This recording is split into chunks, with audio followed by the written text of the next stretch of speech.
Hello, ladies and gentlemen. I hope you are making it a great day. I am Ryan, the Life Changer, and you are about to have your life changed.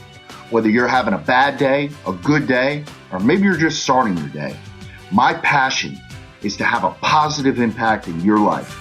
This podcast is called Unlock the Power of Your Mind. It is designed to help you harness your inner greatness and to inspire you to be the best version of you possible. So thanks for tuning in, and I hope this helps to change your life. So what are we talking about? All right, so we are here with Eric Casaburi, the CEO of Retro Fitness. Yes. Also author of the book, Just Make Money. Just make money, baby. Just Make Money, baby. Eric, I really appreciate your time. I know that you're a busy guy. We are here at the Jarvis Center for the International Franchise Expo. Yep. Do you remember the first expo that you did? I do. I actually do. In fact, there's a picture somewhere of like one of my old Facebook files. Like now you can see like something, and it reminds you like, hey, 10 years ago you were here. Yeah. So we did one in. It was in DC. Okay. And my daughter Carmela, who now works for me at my gym, who's 16 years old. Carmela was like, like yay big. So she was like, I think she had to be. God, it was probably got to be 10 years ago.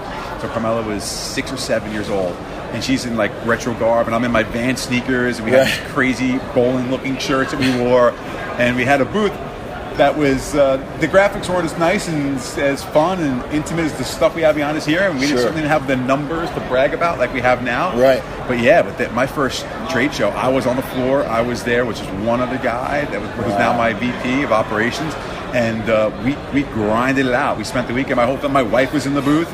My kids were at the booth. Everybody pitched in. All hands on deck. Everybody worked, man. Everybody worked. So talk to me about, this podcast is about controlling your mind, right? Mindset, when business is good, when business is bad, when life is good, when life is bad. So obviously now Retro Fitness has over 150 locations? Yes. Yep. So talk to me about what your mindset was like that show. Were you nervous? Now you're walking in, everybody's waiting to talk to you. It probably wasn't like that your first show. Talk to me about the mindset. It's different. I think back then I was so 900 miles an hour sales. I was every book I read was about sales, closing deals, a couple of leadership books in between. I was still learning, the game. I was still learning how to do everything that I wanted to do. Sure. I was learning how to become the person I wanted to become. So back then, I think my energy, my passion is the same. I haven't changed a bit. Like I'm still and everyone who knows me talks about that. My energy, my enthusiasm, my passion is probably maybe a little even more intense today than it was even then, because I've learned more and I've learned how to use it more efficiently, so I have more of it, right? Sure, so I learned how to make the fuel in the tank is more efficient now. Right. So for me, I use my energy in unique ways, right? So when my powerful enthusiasm comes from understanding how my own brain works. You have to understand how you're wired, in my opinion, how you're wired to make yourself the best you. And back then, I did a lot of searching and researching and self-searching to figure out who the hell I was. And when I was doing a trade show like this back then, I had so much passion. I didn't have the numbers to back up what I was saying, but I still said it with the same confidence that I say today when I'm at a booth like this. When I talk to an owner with that same salve and that same almost slight arrogance, I had that same thing when I had 4 gyms. And it was because I knew I was going to take on the industry. I knew that I was an adaptable type human being, that I would be disciplined enough to know when I had to tweak my business model and fix it. Gotcha. And I knew that when I have something really good, I will keep kicking your ass with it until I'm just exhausted with that. And it's okay, we need to kick your ass with something else. Right. It's just how I've always been. I love it. So let's revert back to your first gym. Talk to me about that, just to give the listeners a little bit of a background about you, Eric. So I opened up my first gym in 1997. So it almost dates me a little bit. I feel like old, but I was only 22 years old, so I don't feel that old, right? So it was over 20 years ago, but I was a young buck getting in the game, and I made a lot of young buck mistakes. And I tell my franchise this all the time. I just did another interview for a vlog and a blog that we do, and I talk about this. I made a lot of what they call $10,000 and $20,000 mistakes. In fact, my biggest one was a $50,000 mistake on the first lease I ever signed. It was a disaster.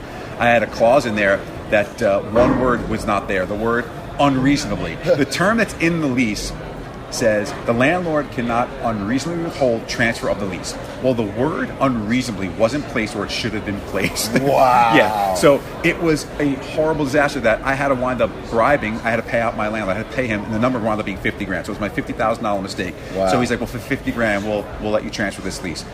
Meanwhile, the buyer of the gym at the time that when I sold that gym, was more qualified than I was when I signed that lease in 1997. Wow. Which is scary. They had a net worth that was twice mine, as a matter of fact, when I signed that lease. I had nothing when I signed that lease. I had a couple of co-signers on a bank loan, but we had nothing in the business end. It was just a really shitty mistake that you make, and you make those kinds of mistakes, but you learn. I learned a lot back then. I learned a lot from my mistakes, but I was one of the, I say it's Darwinian, man. I was a survivor. Like, I always said, if it burnt to the ground tomorrow, I don't care, because I'd build it again. Like, I will never forget saying that in my gym with my partner. We were kicking ass, crushing it. I was like, if this place burnt to the ground tomorrow, and subsequently we actually had a fire because the pizza guy next door had a fire in his place, and it was hysterical. But we never even closed, and that's a crazy story too. Yeah, I'm going to divert for a second. Guy next door, pizzeria place. It was a funny story. We actually thought he kind of like did it on purpose. Sabotage. We're like, we store a little mozzarella on the ceiling over there. We think maybe he was up there, swing. So we had a fire in the gym, and we were so adamant about servicing our members. I literally, we had one of the town inspectors worked out in the gym, so we begged, when Donnie came in, we begged him, said, dude, that's done, you gotta let us stay, because no, the place was flooded, they had the fire hose, they broke through one of the windows to get to the place, there's fire guys love to break windows, they could have just came through the front door, the doors were open, right? So they smashed our window, we got the windows boarded up, and we literally had a flood in the place, it smelled like smoke.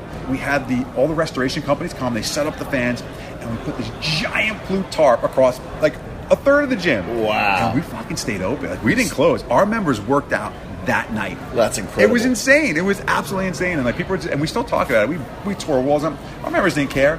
There was like sheetrock dust everywhere. You walk out, your face is like white. There's sand in there. Our members didn't get. They were just like, thanks for staying open. They man. respected. They you respected for us for it. And that's just the mentality. And you talk about the mindset. You got to just, you just have to, in business in general, but just in successful business, you have to just be wired a certain way. You have to have a certain. It's a demeanor about yourself that there's no other option. Sure. Because if you start second guessing yourself, you start to really get yourself hurt in business and in successful life, just in general. Gotcha. So when you got that phone call, right, and they said, hey, Eric, there's a fire, this is going crazy. What's going through your mind? I know you got that relentless passion. Your heart starts pounding because you're like, holy shit. No one wants that call. No one wants to be on that list for that call anymore. Sure. In fact, I tell people now, don't even put me on the list. Put the manager on the list, and don't call me until it's over. Right. I don't even want to call anyone because I'm that guy that runs. Sure. I'm one of those people that no matter what's happening, I say take an action. And good, bad, or indifferent, because sometimes it might be action, you might go in the wrong direction. Okay, well, then run another. Recognize, adapt, adjust, move again. Awesome. So when that call happens to me, I'm that guy jumps out of bed and I slippers on, bang, right in the car, pajamas, my wife said, you have your underwear on, like that kind of. Gotcha. I'm out the door. Right. Because your heart's pounding, and you race to the gym, and you get there, and you see all the fire trucks and these fucking people, and it's like that mayhem. You're like, oh man. But in the back of my head, I already started to think. I was past the fire. I was past the problem. I said, okay, how do I keep the gym open? That's all I started thinking about. So when I started surveying what was going on inside, I'm going, okay, this carpet's definitely got to get ripped up. This wall's got to come down. The sheetrock, the water was halfway up the wall because they soaked the wall from the ceiling next door. They were shooting water from both sides. Sure. But I immediately go into action mode. And action mode means, and you may not always have the answers. Then you try to get people on the way. Like what I was just doing right when you walked in, man. Right. I am on a crunch for a closing of a house, and three things have to happen. So I just start bang, bang, bang. I just made a bunch of a barrage of phone calls to make sure something that shouldn't happen for 2 weeks will happen in 2 days. Sure. But that's what heavy activity will do. Right. You take those actions. You have to do that. Gotcha. So it sounded like instead of focusing on the problem, you were already starting to focus on the solutions. I never focus into the on problems, solution. and to a fault. I just always go solution based. I even when I'm arguing with my wife, like if anything, I go right to solutions. And sometimes it'll get annoying because if you're having a competition, especially if you're your spouse, sure, and you're already at the solution, you don't want to. And sometimes someone else wants to fucking talk about the problem. Right, they want to fight a little more. Yeah. And you're like, I'm past that. They get mad at you. Like, no, I want to fight some more. So you go back and you spar a little bit and you work it out, and then you get to the solution anyway, right? Sure. But I'm always solution based, and I sometimes to a fault because I move to it very, very quickly because I've been there. I don't need to roll around in the mud with the pigs. I just want to get out of it and I want to dust myself off and let's move forward. Gotcha. Too many people want to hang out in that wallow and swaller. They want to just hang out there. Sure. I don't want to do that. Good. So talk to me about kind of how Retro Fitness grew, your mindset, what you helped to do to really propel that forward. And when it wasn't just you that was moving the business forward, now you had other people and franchisees and instilling that mindset. Yeah, so when I built my first couple of gyms, I realized that there was an inflection point of my bandwidth. And I knew that if I was going to scale the business, that franchising would have been the best way to get the brand, nationwide. Sure. Right? We're in 16, 17 states now. And back then, I always tell people you can't dream the dream as big as it can actually be. So you have to really let your imagination run wild a little bit, and then you've got to realize that it can even be bigger. Like sometimes they call it your bandwidth box here, right? Your personal box, and sometimes someone else can help open it even wider than you can. And for me, it was meeting people along the way as I was doing this and realizing, okay, is 5 gyms a year realistic? Or is 25 gyms a year realistic? At one point we were doing 6 gyms a year in the beginning, and then all of a sudden we did 24 in a year. And I was like, whoa, wait, so that's possible. Wow. Right? You don't even realize, you're sure. like, holy crap. Target set higher. And then we did Undercover Boss, and we sold 60 franchises that year. I was like, okay, well, that was possible. So there's another. So you start realizing that, you can really do way beyond your own thought bandwidth, your own influence on yourself. Sure. But for Retro, as we grew, it started, started to bring on a lot of really sophisticated people. We started to bring on, people that I have a great CFO. I just brought a phenomenal COO. I've had excellent ops people that work with me. Matt, who's been with me forever. He's phenomenal. He's great working one-on-one with franchisees, and they respect him the same way that they would respect me when I tell them to do something. And hey, here's how you should do this. And we've got great people in marketing. We've got great people on the ground in the gyms. We're retooling them right now. In fact, we keep retooling these people. Everyone gets retooled all the time. We all do, including me. Sure. Listen, last year I was at Disney Institute Leadership. I was at Disney Institute. It was a 4-day immersion course for their service. And then I was also at a 6-day Tony Robbins Business Mastery. Wow. I retool myself, so I don't ever expect anyone else to do something that I'm not going to be doing on me. Sure. So I live that mantra. Awesome. So kind of talk to me a little bit about the similarity between your mindset in the gym, right, and working so hard. Obviously, you're in great shape. And then the similarity between that business mindset. Is there a correlation between the two? I think there is. And I tell people all the time, the reason I train the way I train, and I train I train more insanely now than I did when I played college football, when I trained for being a bodybuilder in '95. I train harder and more intensely now, and to a fault where my wife will say to me, what are you doing? Why do you do this? Just today, I didn't even realize I had my mind's on heart rate monitor on because I wear it even when I'm in and out of the gym. It was a beautiful day out here in Jersey, so I went for a run, and I was gone for so long. There was my assistant was at the house. She called my wife. She goes, I don't know where he is. I don't know if he's okay. She goes, I don't know. He went to some park to run. He hasn't been back. I just kept running, and I ran to a place, and I had my branched chain amino acids in my water bottle, and I had some minerals in there and some vitamin C in there. Right. And I was almost finished with the bottle. I'm like, holy shit, I better not finish this because I don't know if I'm able to get home. Because I ran so far. I'm like, because I take myself to these insane places mentally, and I do it on purpose. Because I know in business I believe if you can mentally handle a physical challenge, it sets you up to handle all mental challenges always. So I always believe that there's nothing that can happen that you have to think about that will be as difficult to manage as something that's physically happening to your body. Gotcha. And I also do it as a defense mechanism. If I ever get really sick, I want to be able to fucking just crush it, and I want to be able to. I want to have it. I want to have the reserves. I want the ammo in the gun, So so my fitness is very correlated to my intensity in business because I do train intensely. I do train to a sick degree. A lot of people won't train with me. I have kids that work for me that watch me when I train, and they're like, we won't train with him. And it's not like I'm pounding 500 pounds on the barbells anymore. Those are the good old days. Those days are long gone. My joints are more important to me, But I'll crush it on any type of workout that's heart rate driven. I'll stay in max range. I'll stay with my heart rate in the high 90s for a really long period of time doing resistance training. Wow. It's crazy. Okay, nice. So how many times a day do you train? Because I see on your vlog you do the fasted cardio and then you I try to get twice. I do try to get twice. And that's really for me because mentally. I try to do it because I like the fasted cardio. I like the way it makes you feel. I also like how it's changing my blood composition. I'm nuts. I go get my blood work done every 3 months. Wow. So quarterly, people do their quarterly returns, I go and do my quarterly blood work. Right. And I look at my labs and I'm like, well, what happened here? What did I do? I did this, and then what happened? And I try things. I'm like, I Frankenstein myself all the time. Right. I lab test me because it's your body. You're responsible for it. I tell people all the time, don't let your fucking doctor. And I have a life extension doctor. I got a regular. Right. So you can't. But they're not responsible for me. And she put me on a DEXA scan. She's like, holy shit. She goes, you've lost 6% body fat since you've been here. Wow. And I looked at her. I was like, she goes, I think that's really impressive. She even says that's really impressive, And I'm You're like 6. Oh, no, I know. I'm 7. like, that's how I said it to her. I'm like, fuck. I was like, I want another one. But that gives you something to go for. But for me, like, I believe that you're responsible for that, and that's why I do these things. Like, I'll do fasted cardio because I want to see what happens to my blood work. What does my lipid profile look like with that? Not just, hey, am I getting abs yet? Sure. And then, I do my resistance training and the intense type workouts, those HIIT type workouts, later in the day, because those are something that, like, I wish I did, like, years ago. Now my son is asking me about it, like, which is kind of cool. Eric Jr. is like, what should I be taking? Should I be taking a branched amino acid? Because I'm not going to let him take anything that's going to be like hormone therapy, like some of the stuff that's out there. Those products aren't for him; he's too young. But yeah, branched amino acid. I'll give him drinks that are good hydration drinks, not some of the crap that we see in the refrigerators at 7-Eleven. Yeah. Sure. So it's interesting though to see how your kids, when they see you doing that, how they take on to it. They want to kind of emulate awesome. dad. Yeah, that's part of it. So tell me a little bit. In your vlog the other day, you posted something about the thankless mindset, and you gotta kind of give me a little bit of detail about what that was. I needed to hear that day, and that's why I messaged you, man. That was tell me. A lot of people asked me about that one. I put that on my that was on my Instagram.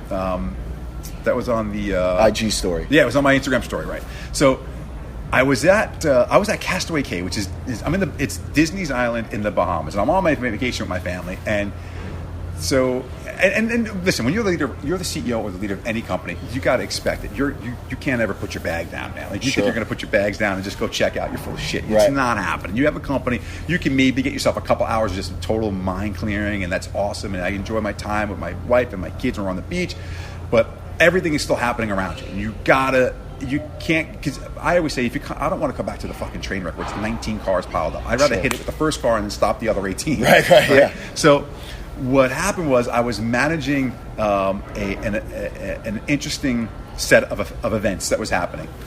And I started to realize through the set of events that the people that were involved in it, that were the beneficiaries of all of the work that we do, and I do at Retro. It was Retro.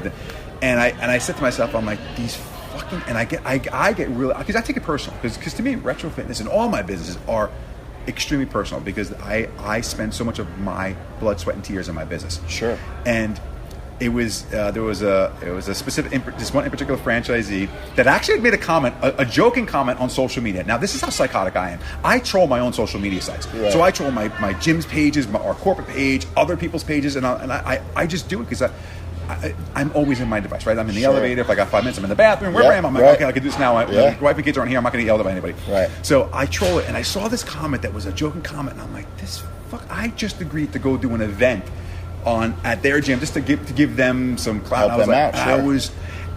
I was like, well, that's a slap in the fucking balls, right? That's a slap right in the face. And I was livid about it. When I say livid, like I was livid about it. So I turned out to my Instagram. I'm like, you know what?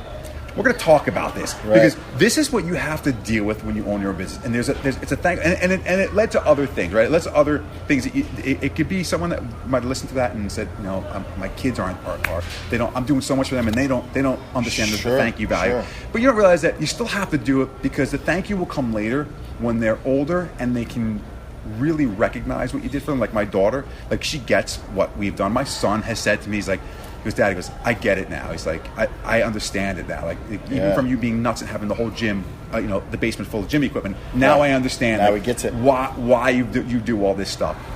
So back then, you're just like, when they're all bitching about it, like, oh, we want the basement to be a bowling alley. We want to play football down bigger there. Movie theater. Yeah, I'm like, no, we're going to test product out here in the basement. So our basement is a product testing basement. Right.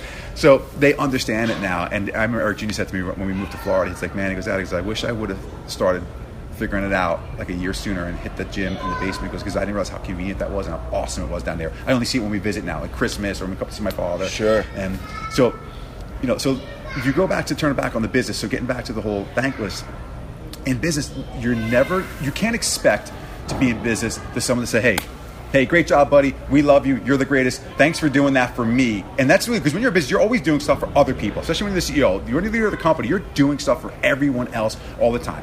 People think, oh my God, you make the most money, or you have the nicest cars, you got the biggest house. Well, fuck yeah, because I do the most. Right.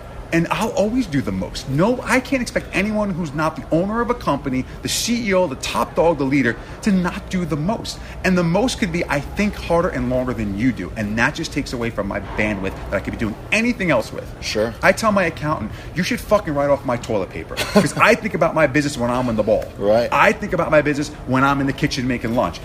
I should be able to write off everything that's around me, because I'm never not thinking about it. When I sleep, I dream about my businesses. It's bizarre. Wow. But people don't understand. Like, that's what. But it's a thankless world. So no one's going to say, "Hey, great job." I've got franchisees that I've made millionaires. I say millionaires, and these are the funniest guys, because they're the ones that say, "Hey, we know everything. Right. We don't need retro." They're the guy. I laugh and I'm like, "Really?" Because the first year you made $682,000. I'm like, I don't think you knew shit. Right, yeah. I'm pretty sure you followed everything we told you to do that year. Yeah. So it's crazy, but it's a thankless business, and there's times where you have to just understand in business that that's just the way it is, man. So do you think that you were wired that way? I mean, it seems like your passion is just deep, coming from within inside of you. Yeah, I do. I mean, I part of it is how I grew up, right? Like, I came from an interesting dynamic with my family, right? My mother passed away when I was only 16 years old, and she was a very passionate, loving, and caring human being. Like, she had a personality that lit up rooms and magneticism. So I knew part of my personality is from that, where I get my rapport skill set, right? People, sure. That magic. When you meet someone, you say, I really like this guy, I like this girl. Yeah, they got that charisma about him. And then my father was a serial entrepreneur. He was a police officer that always hustled on the side. He always had 2 or 3 other jobs beside being a cop. And he was an NYPD guy, and he had a landscape business. And then he got into the coin business. Back then it wasn't jewelry, it was coins. And then he wound up working more days at the business. Then he got his X amount of time on the job. He retired, and he went and he bought into the partnership there. And then he opened up more stores. He convinced the guy to go from coins to jewelry, and then gold went to the roof. So a really interesting, inspiring entrepreneurial career he had. So I kind of grew up around all of those things, and at the same time, then we had this huge tragedy when Mom passed away, and that hardened me as a human being. So that changed me, because I was like, okay, you got to be self-sufficient, dude, because your father works like a maniac, right. Your brother already went off into the police academy, and you're 16 years old and you're home, like remember, old school Italian mother, like I didn't have to do anything. Like, right. I never did my own laundry. Sure. I never cooked nothing. But I spent so much time with her. Like, she explained to me how to separate like whites from colors. So like, right. My wife Kim tells it the best.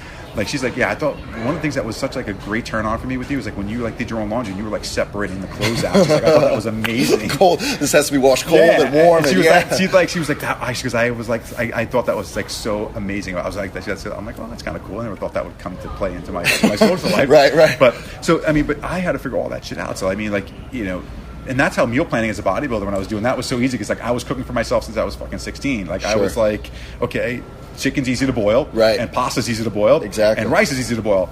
That's all we're doing. We're gonna boil water, cook anything that can be boiled in water. That's how we're gonna cook. Sure, nice. And that was my whole upbringing for the next 5, 8, 9 years. That's kind of like all I did, and I was very self-sufficient. But it hardened me as a human being, because I realized I got to a place which was almost dysfunctional, right? So I got to a place where I said in my mind, you can't get too attached to anything, because if you do, it can be taken away from you.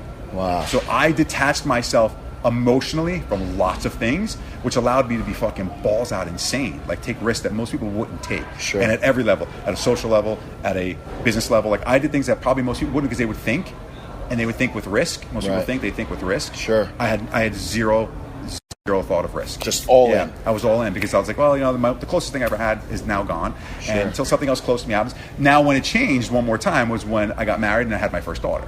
Gotcha. When I had Carmela, then I started to say, okay, you can't behave that way anymore. You have to think a little bit, and you got it. So what I did was I took that intensity, that risk tolerance, and I started to like just do really aggressive things. I was just telling one of my brothers about this, about how to start investing, because he's younger. And I said, you got to invest now. I'm like, I was 23 years old, and I started taking a portion of my paycheck. I read the book Automatic Millionaire by David Bach, and I started putting a certain percentage of my paycheck away. I was so fucking disciplined about that, the way I was disciplined about everything else I did.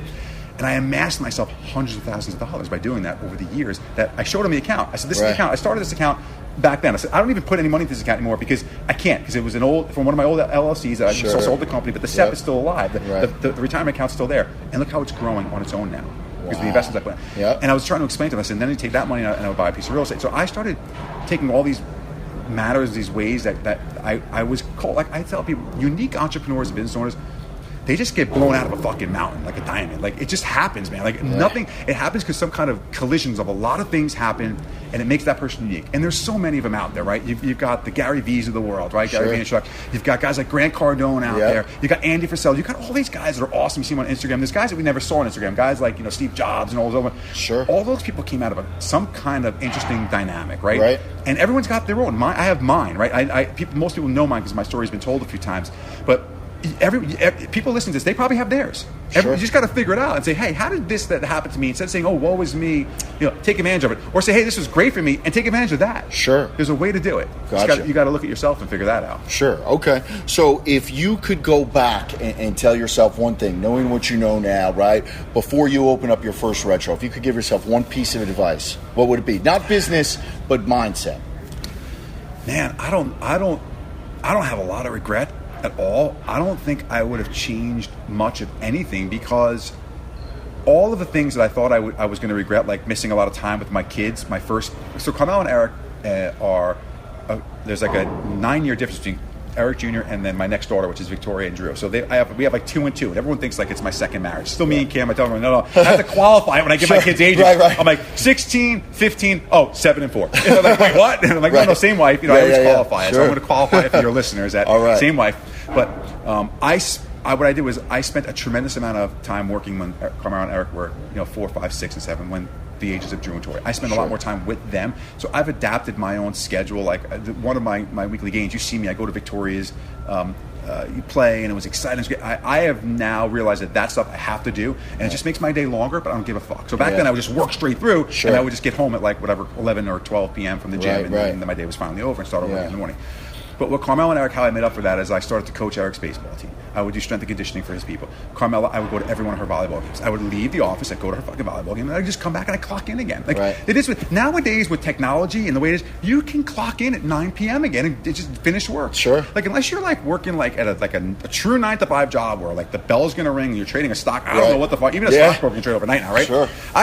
You can clock back in if you're a guy like me in a position, and I'm in that I have the luxury of being in that position to still get the work done. Even if I owned a gym, I could still do my book work or my sales trends or my marketing stuff at midnight. Gotcha. Even in the gym business, I could leave my gym at 12 or 1 o'clock when the gyms aren't busy if I own a gym, right? And I could go do something family-oriented, have lunch with my wife, or go to see my kids at school, and then go back after they're in bed and do that work that I maybe would have done the book work, because that's what you would do during that time, right? There's nothing else you could do productive. You do things like billing, or you do something like sales, or you do something marketing.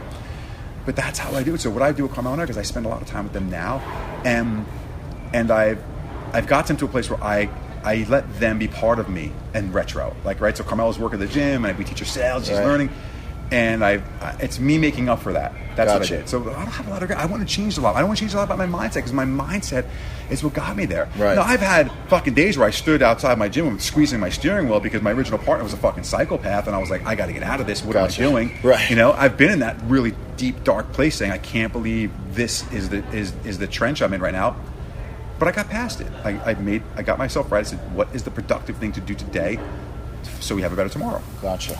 So advice for somebody like myself who's just starting their own business, or to the listeners out there that maybe they don't have that same super drive in energy and passion to go 100 million miles, but just some general advice for them. Everybody can have discipline. Discipline is a fucking choice. Right? So if you are disciplined at what you want, you are like 80% there in the game of winning. Discipline is so important. That's the why. Discipline is the why am I doing this? The how and the what, that shit shows up when you have the why in place. And I learned that from Anthony Robbins years ago. Very fortunate I learned it very early on. Sure. So what I would tell people is be severely disciplined if you're truly passionate about it. Severely where it hurts you. It hurts you like, imagine if you were like a Navy SEAL, right? These guys do insane things. They are superhuman, but they're only superhuman because they're so fucking disciplined. Right. They are human superheroes. Why? It's not their physical strength. I know, God, you're a great look. You muscle all over your body. What's the difference between you and someone who's in the Navy SEALs performing? Mental. That's it. It's all in your head. That's it. So if you can get the discipline component down in when you're starting a business or in a business or going, and I talk about it a little bit in my book, I talk about the psychology of it because it's a key component that people overlook. Right. It's not all just blocking and tackling. You got to be thoughtful about what you want to block and tackle, and then just fucking do it. And when you realize you may be making a mistake or two along the way, adjust. Don't be afraid to adjust. Don't adjust too soon because you're scared or you're a pussy about it because you need to, oh my God, I can't do it. It's too hard. Right. It's too much. It's too long. Yeah. Well, then maybe it's just not for you. Maybe your dream is too big for your discipline. Sure. And if that doesn't piss you off when you say that to yourself, you're fucking crazy. Right. That better make you motivated. Yeah. My dream's not too big for my discipline. My discipline will be much bigger than my dream. Awesome. So what's next for you? I don't know, man. We're gonna keep filming vlogs, I guess, for a while. I think we're gonna keep growing Retro to a big place. We've got a lot of interest from all kinds of big private equity groups who want to come in and start being part of us and developing with Retro Fitness right now, which is really exciting. I'm going to keep charging on the path that I'm on and doing what we're doing because we really do it well. We've added a couple of new tweaks to the Retro Fitness model, the 2.0 model that we rolled out with the Neo training. I think we're going to see our Neo training kind of come into its own a little bit. I think it's going to manifest. We built it, I created it as a standalone so we could literally put one of these training centers anywhere in the country without being inside of Retro. Right. I think we're going to watch how the industry moves in the fitness industry, and we're going to move a little bit ahead of it. And sometimes you do that, you bump into a wall, and you got to adapt, right? Sure. Change. But we are moving on a very good path, on a very good pace, on a very good path. Awesome. And we're going to continue to do that. We're going to stay the course, and just keep. I always say, it's like rolling a boulder downhill. You got to roll it downhill and then shine it as you go down the hill. Right. I like that. You want to get at the bottom, it'll look really good. Good. Awesome. Well, I know that you're a busy guy, so I really appreciate your time, Eric. Thank you so much. Very nice to meet you. It's great to meet you in person. Awesome. Ladies and gentlemen, thank you so much for tuning in to my podcast. It means the world to me. I hope that you were able to take some things away from what we discussed here so that you can apply it to your life to become healthier and happier. Remember, every day that you have greatness within you.